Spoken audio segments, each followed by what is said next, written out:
नमस्कार, आप देख रहे हैं फोरम 4। मैं हूं प्रभात। बंगाल विधानसभा चुनाव की कवरेज में 5 चरण के मतदान अब तक हो चुके हैं। छठे चरण का मतदान 22 अप्रैल को होना है और इसके बाद 2 चरण के चुनाव रहेंगे।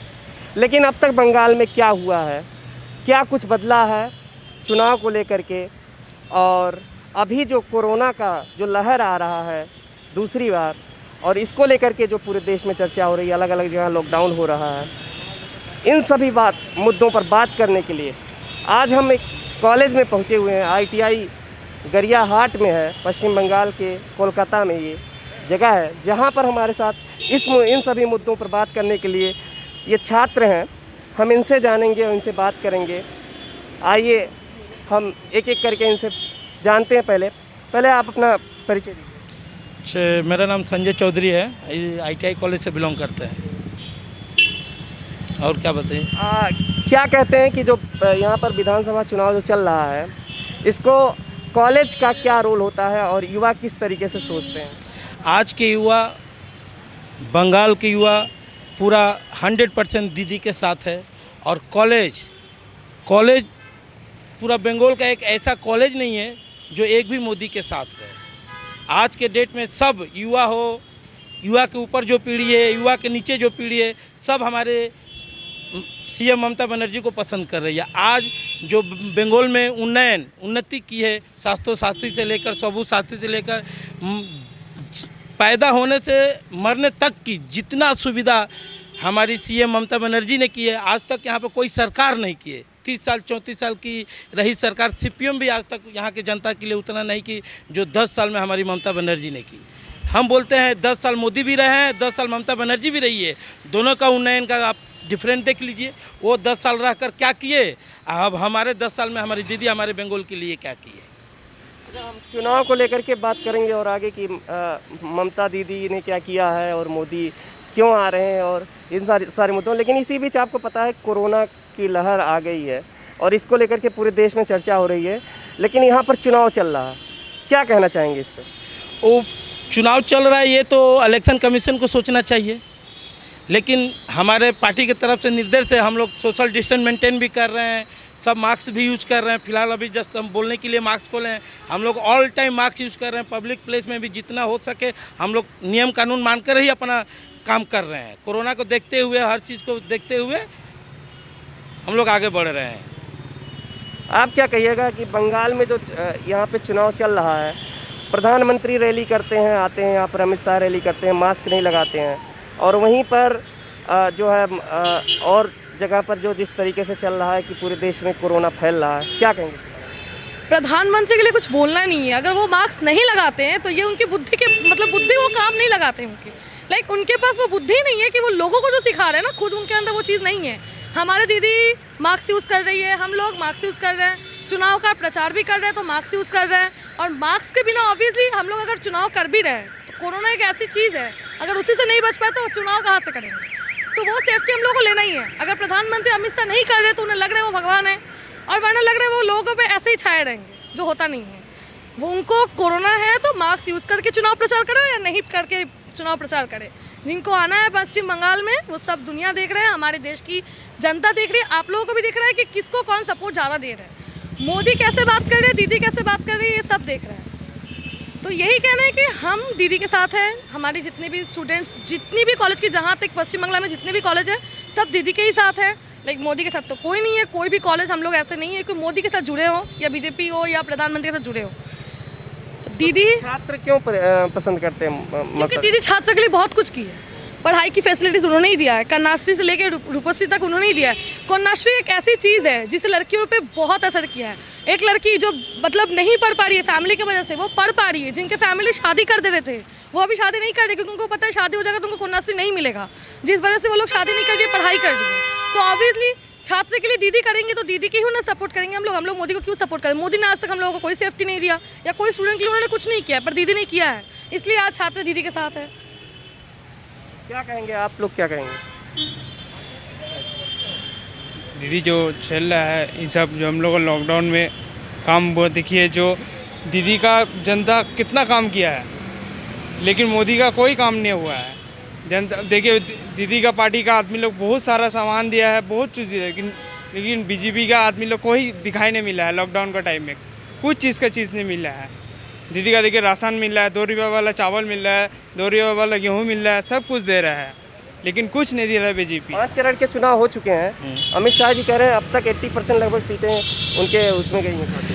5 चरण के चुनाव में भी हम लोग थे, आगे के जितने चरण हैं वो भी दीदी आगे हैं। वो तो बोल रहे थे दिल्ली में भी वो जीत गए और लड्डू बांटने लगे, लास्ट में वो लड्डू फेंकना ही पड़ा उनको।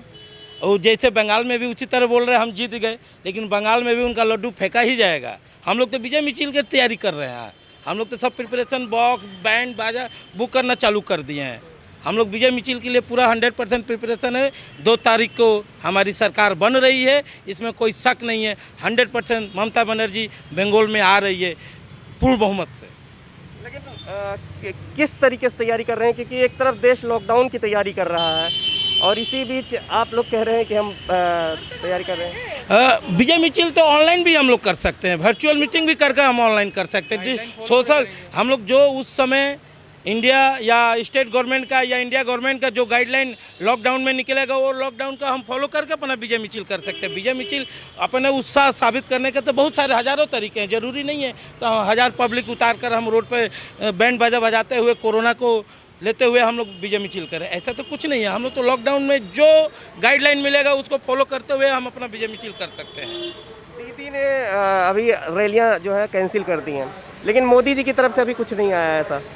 मोदी जी वो हवा में जी रहे हैं, वो सोच रहे हैं रैली और मिছিল कर और निकल जाएंगे, इसीलिए वो डर के मारे अपना मिছিল कैंसिल नहीं कर रहे हैं। लेकिन दीदी जानती है तो हम आ रहे हैं, हम अपना पब्लिक को अपना जनता को कष्ट क्यों दे, क्यों कोरोना के चपेट में लपेटे। दीदी पब्लिक के बारे में सोचकर वो अपना रैली कैंसिल कर रही है। अभी 5वें चरण तक रहा कि मतलब कि देश में लॉकडाउन नहीं लगा था, अब अलग अलग स्टेट में सुनने में आ रहा लॉकडाउन लग गया है, तो क्या बंगाल में भी कुछ इस तरीके से आपको लगता है लॉकडाउन? देखिए ये लॉकडाउन तो हम लोग पब्लिक के सोच विचार से होता नहीं है। जो वर्ल्ड हेल्थ से जो निर्देश मिलेगा स्टेट को, स्टेट हमारी मुख्यमंत्री हैं, सीएम होगी ममता बनर्जी, वो जो बोलेंगे उनका निर्देश हम लोग पालन करेंगे। यदि वो चाहती हैं लॉकडाउन हो तो हम लोग लॉकडाउन का गाइडलाइन फॉलो करेंगे, उसमें हम लोग को कोई प्रॉब्लम नहीं है। यदि दीदी बोलती है लॉकडाउन तो हम लोग लॉकडाउन फॉलो करेंगे, कोई प्रॉब्लम नहीं है। जो हमको गाइडलाइन मिलेगा ऊपर से हम लोग फॉलो करने के लिए रेडी है, यहाँ की जनता रेडी है। दीदी जब बोलेगी लॉकडाउन तो हम लोग फॉलो करने के लिए रेडी हैं। प्रियंका विश्वास। क्या किस क्लास में पढ़ाई करती हैं आप? कॉलेज में फर्स्ट ईयर।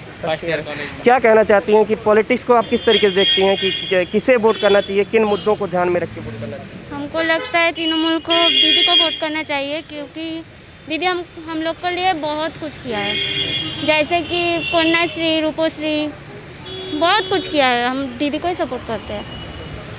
अच्छा, आपने सुना होगा कि प्रधानमंत्री एक शब्द का यूज करते हैं, वो दीदी दीदी। ये हमको अच्छा नहीं लगता, क्योंकि ये हमको बिल्कुल अच्छा नहीं लगता, क्योंकि दीदी एक सम्मानीय शब्द है। इस बात को मजाक से नहीं बोलना चाहिए। क्या कह रहे हैं? मोदी बोलते हैं ना दीदी ओ दीदी, हम लोग भी बोल सकते हैं मोदी ओ मोदी, लेकिन हम लोग बोलते नहीं हैं, क्योंकि इसमें से किसी को रेस्पेक्ट नहीं किया जाता है। वो इन पर रेस्पेक्ट नहीं कर रहे ना, तो स्टूडेंट और गुस्सा हो रहे हैं, और ये गुस्सा का प्रभाव अभी कोई नहीं दिखाएगा। बस सरकार को तो आने दीजिए, उसके बाद दीदी को अगर कोई ऐसे रेस्पेक्ट नहीं करेगा हम लोगों के सामने, दीदी ओ दीदी ऐसे बोला जा रहा है ना, तो शायद वो अपने घर के लेडीज़ों को भी ऐसे ही रेस्पेक्ट देते होंगे, इसलिए आज वो दीदी को ऐसे ही रेस्पेक्ट दे रहे हैं। उनसे यही आशा करते हैं हम लोग, इससे बेटर करते भी नहीं हैं। एक न्यूज़ है अभी हमारे सामने, एबीपी ने निकाला है। अमित शाह बोले थे, अभी रैली हुई थी उनकी, उन्होंने कहा कि बटन इतना जोर से दबाना कि बटन यहाँ दबे और करंट दीदी को कोलकाता में लगे। तो इस तरीके दब रहा है कि करंट उन्हीं को लग रहा है और लगेगा नहीं। ये तो आज तक यही शिक्षा मिली है बीजेपी वाले को, तो किसी को कैसे अपमान किया जाए, किसी को कैसे क्या किया जाए। ईवीएम मशीन वो चाहते हैं बटन तोड़ दिया जाए तो तोड़ दे, कितना भी तोड़े, करंट उल्टे फीडबैक देगा उनको ही। और करंट 2 तारीख को किसको लगेगा, 2 मई को बीजेपी पूरा साफ। करंट किसको कितना लगेगा, 440 या 220, वो तो 2 तारीख को गणना में ही मालूम चल जाएगा। ये दीदी को करंट लगता है या मोदी को, या वो मोदी इस बार बंगाल छोड़ देंगे ना, तो इंडिया से ही वो आउट हो जाएंगे। क्या कह रहे थे आप? करंट जो लगना चाहिए वो कोलकाता में दीदी को लगना चाहिए। ऐसे दिल्ली में भी अमित शाह ने पिछली बार बोला था जब इलेक्शन का केजरीवाल को लगे। सर ये बात है कि देखिए वो बोल रहे करें, ये एक सेंट्रल पार्टी है, ठीक है ना, जिनका ये जो रिप्रेजेंट करते हैं इंडिया को, इन लोग का लैंग्वेज आप समझ जाए कि ये लोग क्या किस मैटर की बात करते हैं। वो दीदी दीदी इसलिए करते हैं ना कि उनको पता है कि उनको 2024 में उनका कुर्सी जाने वाला है, उसका एकमात्र होगा दीदी कारण बनेंगे और कोई नहीं है। इसीलिए वो चाहते हैं बंगाल को, किसे बंगाल बिहार नहीं है कि रात को 2 बजे तक काउंटिंग करवा के रिकाउंटिंग करा के बिहार में सरकार बना लिया अपना। ये बंगाल है, ये बंगाल की जनता समझती है उन लोग का मेंटलिटी क्या है, वो लोग क्या करते हैं, किस तरीके से करते हैं। वोट लेके, पब्लिक का वोट दे के वो जीत नहीं सकते हैं। वो कुछ ना कुछ चीटिंगबाजी, जो पार्टी चीटिंगबाजी शुरू से ही है वही करके वो आएगी। ऐसे नॉर्मल बोलिए वोट करा के उनका फोर्स अपना ही कर रहा है, जो मन जिसको धक्का दे दे रहा है। टीएमसी का नेता को ढुकने नहीं दे रहा, बीजेपी का नेता के संग फोर्स घूम रहा है। यही है, निश्चित वोट होगा ना तो वो नहीं जीत पाएंगे। वो लोग 100 सीट क्या 50 सीट भी नहीं ला पाएंगे बंगाल में। जिसे बंगाल में नेक्स्ट टाइम हुआ था वो नहीं पाए, इस टाइम भी सेम होगा, बट इस टाइम वो फोर्स का दम से, पैसा का दम से खरीद के, घुसबाजी करके, चीटिंगबाजी करके, चोरी करके, इसी करके वो कुछ सीट ला पाएंगे, लेकिन सरकार उनका कभी नहीं बनेगा। क्या लगता है कितनी सीटें आ जाएंगी टीएमसी या बीजेपी? 100 का अंदर, उससे ऊपर इम्पॉसिबल है जाना। ये 80 से 70 सीट के ऊपर जाएंगे नहीं, वो भी 70 सीट वो मिलेगा जो उनको, वो जो हिंदूवादी जो एक तो भाषण देते हैं कि हम हिंदू का सपोर्ट, ये वो बस उसी के वजह से। नहीं तो बंगाल की जनता उनको पता है कि इनका मोटिव क्या आता है, इनका मेंटिलिटी क्या है। इनका मेंटिलिटी है भेदभाव करना। विदाउट भेदभाव को इलेक्शन लड़ ले, उनको एक सीट कहीं नहीं मिलेगी। ना वो सरकार में आ पाएंगे, ना वो सेंट्रल में आ पाएंगे, ना ये स्टेट में आ पाएंगे। उनको बोले निषेध वोट करने के लिए, वो जातवादी, हिंदू सपोर्ट, ये करके वो करके ही उनको वोट मिलता है, और वो इसे वोट मिलेगा ही नहीं उनको। क्या कहेंगे कि मतलब कितनी सीटें आ जाएंगी बीजेपी के? वो 2 संख्या से बाहर नहीं जा सकते हैं। वो 78 भी हो सकता है, 60 भी हो सकता है, 99 भी हो सकता है। इससे ऊपर वो चले जाए, हम लोग पॉलिटिक्स करना छोड़ देंगे। वो कुछ नहीं कर सकते। वो हिंदू मुस्लिम को लड़ाई लड़ा कर, भेदभाव कर कर, ये कर कर, वो कर कर, वो मुस्लिम है, वो हिंदू है, हिंदू खतरे में है। हिंदू खतरे में है। यूपी में बोला जाता है गाय मम्मी है, तो गोवा में यम्मी कैसे हो जाती है खाने के लिए? गोवा में तो उनकी सरकार है, वहाँ पे तो गाय काट कर रेसिपी तैयार की जाती है। वहाँ पे मम्मी नहीं होती है उनकी, वहाँ पे यम्मी क्यों हो जाती है? यहाँ पे यूपी में अलग वही गाय माता हो जाती है, वहाँ पे कुछ और हो जाती है, बंगाल में कुछ और। हिंदू खतरे में हो जाते हैं, हिंदू खतरे में हो जाते थे। भाई देखिए, रोजा में है, मुस्लिम है, संग में हम लोग। यदि हिंदू खतरे में है तो हम दोनों संग में नहीं रह सकते। हिंदू मुस्लिम भाई भाई आज नहीं होते हम लोग। हिंदू खतरे में एक कॉर्नर में है, क्योंकि बीजेपी के नेता इन कोकीन खाते हुए पकड़ी जाती है। बीजेपी के नेता ये हो कहीं दूसरे जगह, दिलीप घोष वो प्रेसिडेंट हैं, बात करने का जिनको तरीका मालूम नहीं है, वो एक हमारे कॉमेडियन के काम आते हैं। जब हम लोग कभी मूड ऑफ होता है, दुखी होते हैं, तो हम लोग दिलीप घोष के भाषण सुन लेते हैं, मूड अच्छा हो जाता है, थोड़ा हंस लेते हैं।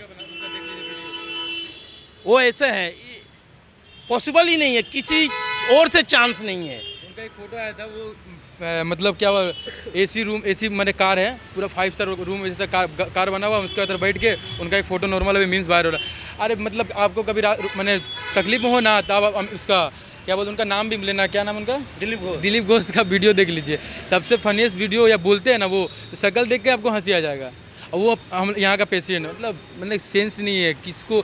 आप बताइए ना, जितने टिकट दिए, वो बीजेपी वाले टिकट दिए, उनमें से कितना बीजेपी का कैंडिडेट जो बीजेपी करता है 10 साल से, बता दीजिए कितना कैंडिडेट है? सब तो लिया हुआ है। 150 से ऊपर 150 कैंडिडेट हम लोग का है। टीएमसी वाला जो भगोड़ा लोग भाग के गए, उनको टिकट दिए हैं। बीजेपी को कौन सा कार्य करता है? अब बीजेपी का कैंडिडेट जो खड़ा कर रहे हैं, इसको पब्लिक जानता ही नहीं है, नाम तक नहीं सुना है, जिसको मन उसको खड़ा कर दे रहे हैं। हम लोग का कॉन्स्टिटेंसी से जो हम लोग का वार्ड का जो बेलगछिया काशीपुर का जो चेयरमैन है, उनको 50 करोड़ का ऑफर दिया गया था, आप खाली कॉन्स्टिटेंसी में खड़ा होने के लिए। वो बोले नहीं करेंगे हम। इस तरीक़ा से बीजेपी का चल रहा, पैसा का दम से।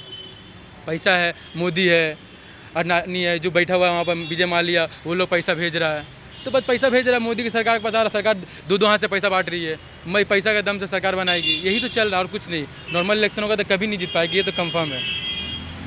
क्या कहती हैं, हर फेज में हिंसा हो रही है, और इस तरीके के बयान जो अमित शाह के आते हैं करंट दीदी को लगे, क्योंकि अमित शाह के अंदर शिक्षा नहीं है, तो ही अमित शाह सबको अपमान करते हैं। हमने भी तो मोदी को लेकर इतना कुछ कहा, पर मोदी को हम लोग अपमान नहीं किए, पर अमित शाह ने तो दीदी को अपमान किए है ना। तो स्टूडेंट बोलिए या देश की जनता बोलिए, अमित शाह को कैसे रेस्पेक्ट करेंगे जब वो दीदी को रेस्पेक्ट नहीं कर रहे?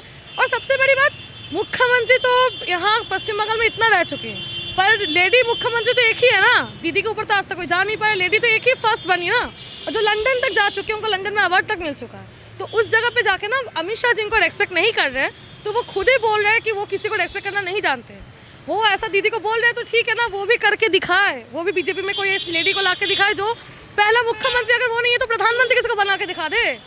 मोदी भी एक जेंट्स ही है, जेंट्स बहुत बन चुके हैं। दीदी अकेली एक लड़की जब इतना लड़ रही है तो उनको इतना डर क्यों? एक औरत से इतने सारे आदमी को डर क्यों? लोग तो कहते हैं कि आदमी का पावर ज़्यादा होता है, तो फिर एक औरत से इतना क्यों डर रहा है? एक ही लेडी से इतना डर रहे हैं तो अगर दुनिया की बाकी लेडियाँ कुछ कर लेगी तो वो लोग कहाँ करेंगे? इसलिए तो लड़की को आगे नहीं बढ़ने दे रहे हैं। हमारे पश्चिम बंगाल में तो लड़कियाँ 7 बजे के बाद भी घर से निकलती है, 12 बजे के बाद भी ऑफिस करती है। यूपी में एक लड़की दिखाई है जो 7 बजे के बाद घर से बाहर निकल जाए और उसके साथ कुछ गलत ना हो। घर से बाहर तो फैमिली निकलने नहीं देते यूपी में। क्यों यूपी बिहार में ये चल रहा है? तो अमित शाह और मोदी क्यों नहीं वहाँ पे कुछ कर पा रहे हैं? पर हमारे पश्चिम बंगाल में तो हर लड़कियाँ निकल रही है, रात को ऑफिस कर रही है, घर भी आ रही है, उन्हें तो कुछ नहीं हो रहा है। तो उन्हें बोलिए कि पहले वहाँ संभाल ले, वहाँ की लड़कियों को संभाल ले, फिर यहाँ की लड़कियों पर नज़र उठाएंगे। दीदी के अलावा वो दीदी को ऐसा क्यों कर रहे हैं? क्योंकि उनको पता है कि अगर एक दीदी इतनी आगे बढ़ गई ना तो बाकी लड़कियाँ उनको देख के और आगे बढ़ेगी और उनसे वो सहन नहीं होगा। ये लोग नहीं चाहते कि कोई भी देश की कोई भी अच्छी लड़कियाँ आगे बढ़े, आगे पढ़े। वो लोग कुछ नहीं कर पाए। वो लोग बोल रहे हैं बेटी बचाओ बेटी पढ़ाओ, लेकिन वो एक ही बेटी के पीछे पूरा दुनिया लगा दे रहे हैं और कुछ होगा नहीं इससे। दीदी ही जीतेगी। आप भी कुछ बोलेंगे? तो आपने देखा कि यहाँ पर जो छात्र हैं उनसे हमने बात की और ये कोरोना का दौर है, लेकिन आपको यही माहौल दिखाना था कि अभी भी यहाँ पर माहौल पॉलिटिक्स ही है और जैसे चल रहा था उसमें विजय को लेकर के भी ये अपनी तैयारियां कर रहे हैं। चाहे भले ही कोविड आ जाए, उसके बाद कोविड के हिसाब से ये प्रोटोकॉल अपने बना करके ये ममता दीदी के समर्थन में विजय जश्न मनाएंगे अगर ममता दीदी जीतती हैं, ऐसा इनका कहना है। और आपने इनको सुना कि किस तरीके से विवाद जो उठते हैं, हर फेज में हिंसा होती है, उन पर इन्होंने क्या कहा। हमारे साथ देखते रहिए, फोरम 4 के साथ बने रहिए। मैं प्रभात, कैमरा पर्सन आबिदा खान के साथ, गरियाहाट से। खबरों में बने रहने के लिए फोरम 4 को सब्सक्राइब करें और नोटिफिकेशन पाने के लिए बेल आइकन दबाएं।